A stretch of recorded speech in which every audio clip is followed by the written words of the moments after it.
¿Hay algo malo en el coche? Porque perdía el ritmo de una vuelta a otra. Un problema en el chasis. Cuando he salido del coche sabía que teníamos que investigar lo que ha pasado, pero es muy frustrante. Teníamos una oportunidad este año y la hemos desperdiciado por ese problema. Y es que durante el Gran Premio de Hungría, luego de que Charles Leclerc entró a los pits, agarra y le dice todo esto al equipo. Esto es increíblemente frustrante. Hemos perdido toda la competitividad. Me tienen que escuchar. Tenemos que encontrar otra forma de manejar estos problemas. Ahora ya no puedo ni manejar. Es un milagro si termino en el podio. Sí, Leclerc enojadísimo, bro. ¿Te imaginas estar liderando una carrera con el coche perfecto y de pronto, ¡boom!, te pasa hasta el carrito de los helados? Bueno, eso le pasó a Charles Leclerc en Hungría. Salió desde la pole, soñando con un domingo glorioso, pero terminó gritando por radio como si estuviera reclamando en atención al cliente de Ferrari. Spoiler, no lo atendieron bien. Y mientras tanto, los McLaren eran tanos con DRS. Pasaron a Leclerc como si fuera tráfico lento un lunes por la mañana. Norris y Piastri hicieron lo que quisieron, y lo peor, con una sonrisa. Y no es que Ferrari esté mal, es que ya ni se esfuerza en disimular que están improvisando desde 2019. Suscríbete si alguna vez sentiste que dabas todo, pero tu equipo parecía estar jugando al Candy Crush. Porque si eres fan de la F1, del caos rojo, o simplemente disfrutas ver cómo alguien se desmorona en tiempo real, quédate hasta el final. Te voy a contar cómo Leclerc no solo perdió la carrera, perdió la paciencia, el podio, y probablemente otra pizca de fe en Ferrari. Lo que comenzó como un domingo soñado para Charles Leclerc se transformó, vuelta a vuelta, en una tragicomedia con aroma a Maranello. Desde la pole position, el monegasco se escapaba en el circuito de Hungaroring con un ritmo que hacía ilusionar a los tifosi más escépticos. Y con razón, el SF25 parecía finalmente responder, los tints iniciales eran sólidos, y hasta los gráficos de FOM se animaban a mostrar a Ferrari en primer lugar sin que pareciera una broma de mal gusto. Todo era esperanza, durante exactamente 39 vueltas. Porque en la vuelta 40, como si alguien en boxes hubiera presionado accidentalmente el botón de autodestrucción emocional, el Ferrari de Leclerc comenzó a perder rendimiento como si hubiera entrado en modo ahorro de batería. El ritmo se evaporó, el coche dejó de girar como debía, los parciales rojos se acumulaban uno tras otro, y lo único constante era la cara de resignación de Leclerc, reflejada por la onboard mientras su ingeniero, desde el muro, balbuceaba datos técnicos sin mucha convicción. Era como escuchar a alguien explicar física cuántica, con sueño. Y entonces llegó el primer estallido por radio. Esto es increíblemente frustrante, lanzó Charles con un tono entre impotencia y furia contenida. Pero ese mensaje no era más que el tráiler de una película de terror. El SF25 no solo perdió ritmo, se volvió ingobernable. El monoplaza parecía llevar alma propia, y no era buena. Mientras tanto, en el muro, nadie parecía tener una respuesta clara. ¿Presión de neumáticos? ¿Problema de chasis? ¿Mercurio retrógrado? Nadie lo sabía con certeza, pero Leclerc sí sabía que estaba completamente solo. A medida que las vueltas pasaban, el infierno naranja se hacía presente. Los McLaren, esos dos rayos papaya motorizados, venían por el sin piedad. Primero Norris, luego Piastri, lo pasaron como si Charles hubiera parado por un café. Ni una lucha, ni una defensa. Ferrari ya no podía ni simular competitividad. Y el tono de Leclerc se volvía cada vez más desesperado. Estamos perdiendo toda competitividad. Solo escúchenme, gritaba, mientras el ingeniero respondía con una serenidad digna de un spa, Capi, Charles.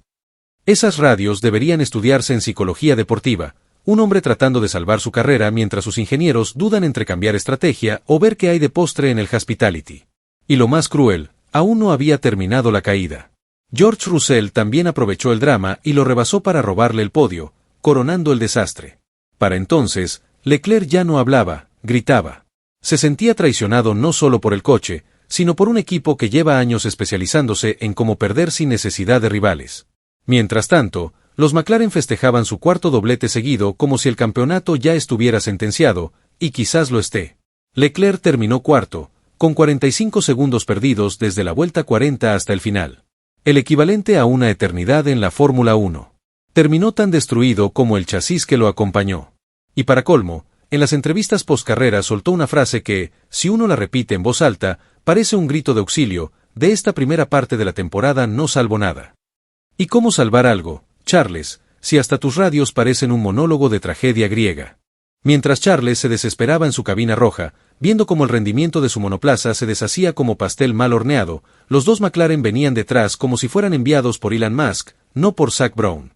Eran literalmente dos naranjas mecánicas con motor de cohete, surcando el trazado de Hungaroring con una fluidez que hacía parecer a todos los demás como autos de alquiler con embrague gastado. Primero fue Lando Norris, el británico que ya empieza a usar la palabra victoria como sinónimo de domingo. Lo alcanzó sin esfuerzo aparente, como quien pasa al bus escolar en la carretera. Lo rebasó con tal limpieza y autoridad que hasta los ingenieros de Ferrari, desde el muro, parecían aplaudir en silencio. Luego vino Oscar Piastri, que a este punto de la temporada ya no corre como rookie, corre como si estuviera saldando cuentas con el universo.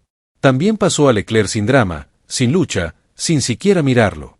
Fue tan quirúrgico que ni DRS necesitó en exceso. Simplemente, Charles no tenía con qué responder, como si estuviera intentando defenderse con un triciclo de madera. La escena fue tan simbólica que algunos medios italianos, siempre con su dosis de poesía, titularon al día siguiente, Superato da due aranciate frisanti, superado por dos gaseosas naranjas. Una imagen perfecta para describir cómo McLaren no solo es rápido, sino fresco, burbujeante, revitalizante, todo lo contrario a lo que hoy representa Ferrari, pesado, predecible y con más errores que aciertos. Pero el verdadero drama no era solo la humillación deportiva, sino el cómo se daba. Norris y Piastri parecían pilotar autos de otra categoría. Sus McLaren eran precisos, eficientes, imparables. No bloqueaban frenos, no se iban de cola, no mostraban ni una pizca de debilidad. Y Leclerc, desesperado, se deslizaba por el asfalto como una figura decorativa en una pista que, irónicamente, había empezado dominando.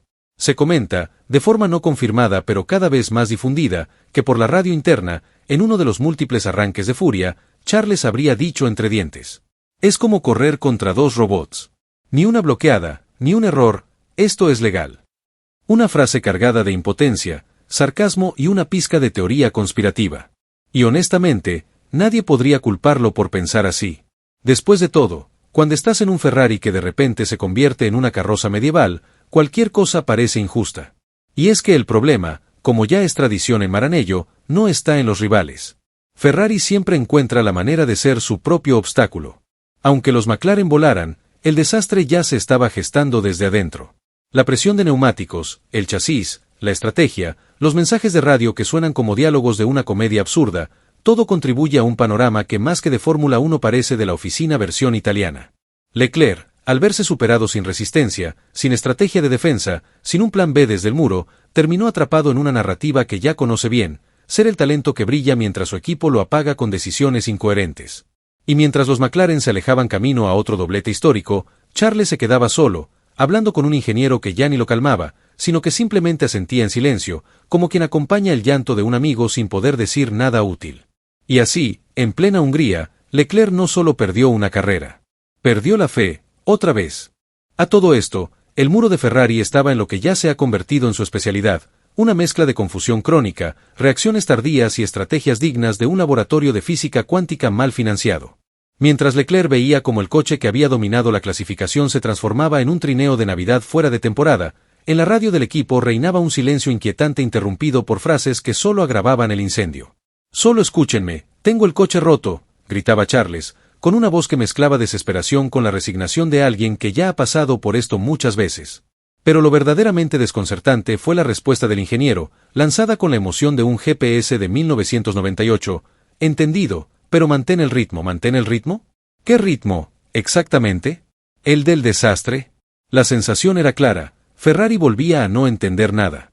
Mientras otros equipos ajustaban estrategias en tiempo real, analizaban datos, preveían cambios de temperatura y aprovechaban hasta una nube en el cielo, Ferrari parecía estar tirando dardos en una hoja de Excel.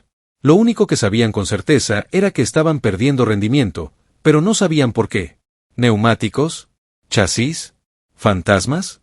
Una vez acabada la carrera, en la clásica ronda de excusas técnicas, Ferrari lanzó su versión de los hechos: creemos que el problema se debió a una pérdida inesperada de presión en los neumáticos traseros.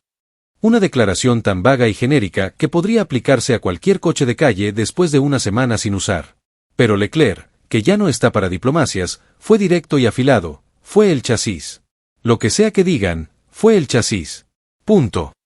En otras palabras, no le cree a nadie. Y con razón. Porque si algo ha demostrado esta temporada es que, en Ferrari, cuando algo falla, siempre parece ser culpa de lo que no se puede comprobar al instante. Y mientras tanto, los pilotos tienen que apechugar con las consecuencias en plena carrera, con millones de personas viendo cómo se derrumban las esperanzas por un fallo que nadie quiere asumir. La escena fue tan absurda que algunos fanáticos en redes comenzaron a bromear con que Ferrari está usando una ouija en lugar de telemetría, y que las decisiones se toman en base al horóscopo diario de Maranello. Hoy la luna está en oposición a Júpiter, cuidado con las paradas en boxes. Leclerc, por su parte, parece al borde del colapso emocional. Cada vez que habla con los medios, su frustración se cuela entre las palabras. Ya no es el joven sonriente que confiaba ciegamente en la escudería. Es un piloto cansado de ver cómo su talento se diluye entre errores de estrategia, fallos técnicos y respuestas que parecen sacadas de un manual de evasivas corporativas. Y mientras los McLaren celebran, Red Bull se lame las heridas, y Mercedes al menos intenta competir, Ferrari sigue encerrado en su propio laberinto. Uno que ellos mismos construyeron con piezas defectuosas y decisiones incomprensibles. Leclerc no pide milagros. Pide un coche que funcione, un equipo que escuche y un futuro que no huela a excusa barata. Pero claro, estamos hablando de Ferrari. Y en Ferrari, la esperanza dura menos que un stint con neumáticos medios. Las cámaras lo dijeron todo. Charles Leclerc, parado en el corralito, observando el festejo de McLaren como quien ve a su ex casarse con alguien que sí lava los platos, mientras él sigue atrapado en una relación tóxica con Ferrari. Su sonrisa lo delataba, amplia, forzada, incómoda. Más falsa que promesa electoral en campaña. Y aunque las cámaras oficiales evitaron captar el momento exacto en que su rostro se descompone viendo a Norris y Piastri abrazarse con champán, la tensión se podía cortar con un alerón trasero roto. Fuentes en el paddock, siempre listas para soltar la primicia con dramatismo, aseguran que cuando Leclerc apagó el micrófono de los medios, soltó con media risa y mucha bilis. Que alguien revise esos McLaren, no puede ser que anden así sin dopaje de software o algo. ¿Fue sarcasmo? Sí. ¿Fue envidia? Posiblemente. ¿Fue un grito desesperado de alguien que ya no sabe cómo seguir justificando el desastre rojo? También. Porque lo de Charles ya no es solo frustración, es una mezcla de impotencia acumulada, rabia profesional y un constante déjà vu de errores que se repiten como si Ferrari tuviera activado un modo de autodestrucción en bucle. Y es que mientras los de Woking avanzan con una hoja de ruta clara, una estructura sólida y dos pilotos con hambre y coche, para pelear por todo, Ferrari parece que sigue buscando el manual de instrucciones de la temporada 2022, creyendo que una pole es igual a una victoria. Spoiler, no lo es. Mucho menos cuando tu muro de estrategia toma decisiones como si estuviera jugando al azar con una ruleta rusa. La rabia de Leclerc tiene sentido. Él fue el elegido. El nuevo campeón sin corona. El niño prodigio que llegaba a devolverle la gloria a la escudería. Y sin embargo, año tras año, lo único que se acumula en su carrera no son trofeos, sino excusas, fallos mecánicos y estrategias incomprensibles. Mientras tanto, equipos como McLaren, que hace apenas 2 años parecían perdidos, ahora dominan con una autoridad que parece sacada de un videojuego en dificultad fácil. Entonces, ¿fue celos? Claro que sí. Pero no envidia infantil, sino el tipo de celos que uno siente cuando ve a otros lograr lo que tú sabes que podrías haber logrado si te hubieran dado las herramientas correctas. Es la envidia de quien ha hecho todo bien, y aún así, le arruinan el final del cuento. Norris ya tiene 9 victorias. Piastri, 8. Y Leclerc sigue contando frustraciones. Ferrari, por su parte, apenas reaccionó ante el gesto de Leclerc en el corralito. Ni un gesto de contención, ni una palabra pública de disculpa. Solo declaraciones genéricas sobre seguir trabajando, aprender del error y demás frases recicladas que ya ni los fans se toman en serio. Porque a esta altura, la relación entre Ferrari y Leclerc se parece a una de esas parejas que siguen juntas solo porque ya es demasiado tarde para buscar algo mejor. El gesto de Charles, esa sonrisa falsa, ese comentario sarcástico, ese suspiro hondo, fue un resumen perfecto de lo que siente un piloto cuando ve que la historia se repite otra vez. Él debería estar allí arriba, con champán, con bandera, con gloria. Pero no. Está abajo, viendo cómo otros celebran, mientras su equipo le sigue pidiendo paciencia. Y paciencia es lo único que Leclerc ya no tiene. El resumen es brutal, sí, pero también es dolorosamente familiar. Charles Leclerc pasó de liderar con autoridad a terminar cuarto, y no por errores suyos, sino por el clásico guión de siempre, fallos técnicos, decisiones discutibles y un equipo que parece necesitar una brújula, una calculadora y un milagro. Perdió 45 segundos en apenas 30 vueltas, lo que en Fórmula 1 es más que una eternidad, es una sentencia. Y mientras el piloto monegasco luchaba contra un coche que parecía ir atado con cinta adhesiva, El canal de radio se convirtió en algo más parecido a una sesión de terapia emocional. Charles ya no hablaba de estrategias, hablaba de frustración, de impotencia, de la sensación de ser un pasajero más en un Ferrari descontrolado. Las frases eran demoledoras. Esto es inmanejable, escúchenme por una vez, hemos perdido toda competitividad.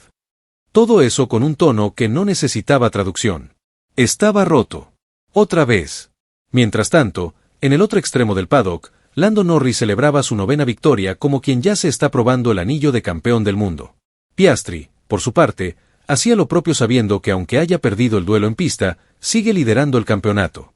Ambos lucían relajados, eficaces, tranquilos. Como si todo estuviera bajo control, y lo está.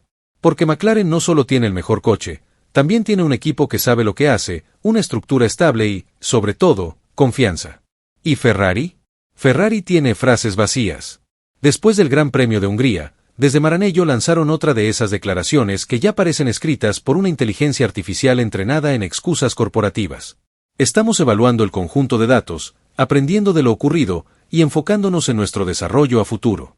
El objetivo es estar completamente preparados para 2026. Traducción libre: esto ya está perdido, así que mejor cambiamos de tema. El problema es que esa película ya la vimos. En 2022 dijeron que 2023 era el año. En 2023 que había que mirar a 2024. Y ahora, con medio 2025 destruido, ya apuntan al 2026 como si de verdad alguien les creyera. A este ritmo, 2026 será el año en que terminen de entender qué fue lo que falló en Hungría 2025, pero no esperemos mejoras reales antes de que algún tifosi termine construyendo un coche competitivo en su garaje. Lo que queda es un piloto frustrado, cada vez más al límite. Queda un equipo que parece guiado por una brújula rota y que toma decisiones como si el objetivo fuera perder de forma original. Quedan 2 McLaren que van camino al título como si estuvieran jugando en otro deporte. Y queda una afición cansada de ver a su equipo convertido en meme de domingo por la tarde. Ferrari dice que tiene un plan, que sabe a dónde va. Pero viendo cómo gestionaron esta carrera, da la impresión de que su GPS interno está permanentemente configurado en modo desastre. Y cuando no sabes ni dónde estás, mucho menos vas a saber cómo llegar. Por ahora, la Fórmula 1 2025 tiene un nuevo protagonista absoluto, McLaren. Y un viejo conocido en el papel de víctima recurrente, Ferrari, con Leclerc como protagonista trágico de esta ópera sin final feliz. Y así cerramos otro episodio más de Ferrari y sus métodos infalibles para arruinar domingos. Charles Leclerc pasó de héroe a espectador VIP de la naranja mecánica, mientras en el muro de Ferrari parece que siguen usando el horóscopo para tomar decisiones estratégicas. Los McLaren se alejaron con otra victoria, y una sonrisa burlona. Leclerc terminó hablando solo por la radio, y nosotros solo queremos saber quién sigue permitiendo que esto pase. ¿Será que en Maranello tienen el wifi caído desde 2022? Así que suscríbete ahora mismo, porque si tú también sufres cada vez que Ferrari compite, este canal es tu terapia grupal. Aquí lloramos, reímos y gritamos juntos cada vez que Leclerc pierde una carrera por culpa de su equipo y no por falta de talento. Dale al botón de suscribirte, que es gratis, no como las actualizaciones inútiles que Ferrari lleva a cada carrera. Y activa la campanita, que el siguiente desastre ya está en camino.